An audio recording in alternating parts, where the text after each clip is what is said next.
ก็ขอเจริญพรทุกท่านวันนี้ก็จะได้พาทุกท่านมาเบิ่งมาชมสถานที่ที่สำคัญอีกแห่งหนึ่งในพระพุทธศาสนาซึ่งอยู่ที่ประเทศอินเดียซึ่งเราเห็นอยู่ในขณะนี้ก็เป็นพระธาตุเป็นพระธาตุหรือว่าเป็นเจดีย์ที่ชื่อว่าเกสริยาสตูปาเป็นพระธาตุที่เก่าแก่อายุหลายพันปีหลาย2,000 กว่าปีซึ่งพระธาตุนี้ก็เป็นพระธาตุที่บรรจุเชื่อว่าเป็นพระธาตุที่บรรจุบาทของพระสัมมาสัมพุทธเจ้าก็คือมีเรื่องเล่าว่าหลังจากที่องค์สมเด็จพระสัมมาสัมพุทธเจ้าทรง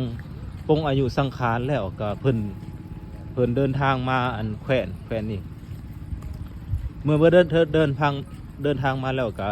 ชาวเมืองทั้งหลายก็มาส่งเนาะมาส่งขอให้พระสัมมาสัมพุทธเจ้าอยู่แต่พระองค์ก็บ่ได้อยู่เพิ่นเลยมอบบาทให้เพื่อเป็นที่ระลึกเพื่อเป็นที่สักการะกราบไหว้บูชาดังนั้นแล้วชาววัดซีที่ปกครองอยู่ในเมืองแห่งนี้ก็ได้สร้างสถูปไว้เพื่อบรรจุพระบรมเพื่อบรรจุบาทซึ่งเป็น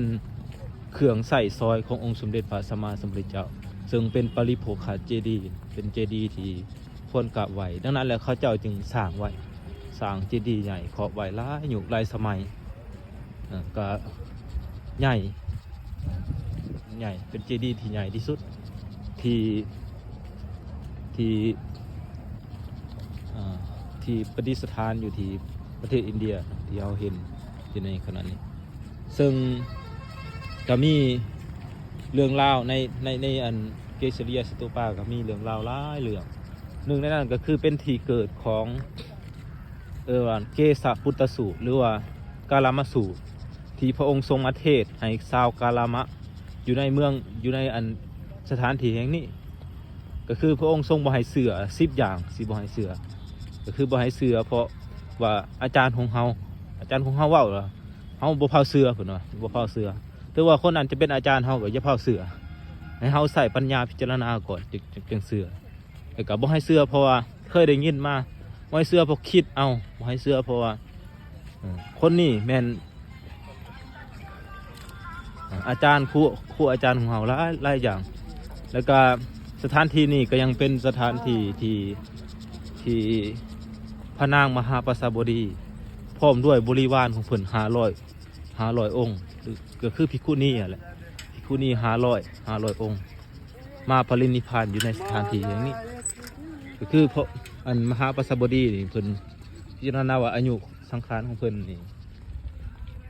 ย่างเข้าสู่วัยชราแล้วก็เพิ่นก็เลยได้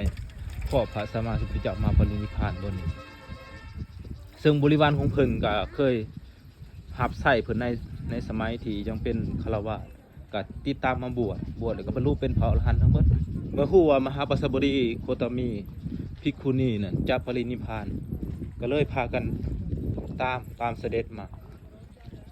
และก็ปรินิพพานอยู่นี่ก็คือตำนานเนาะประวัติของเกสริยสตูปาหรือว่าเกสริยาเจดีย์ซึ่งเป็นเจดีย์ที่ใหญ่ดังที่เราเห็นอยู่ในปัจจุบัน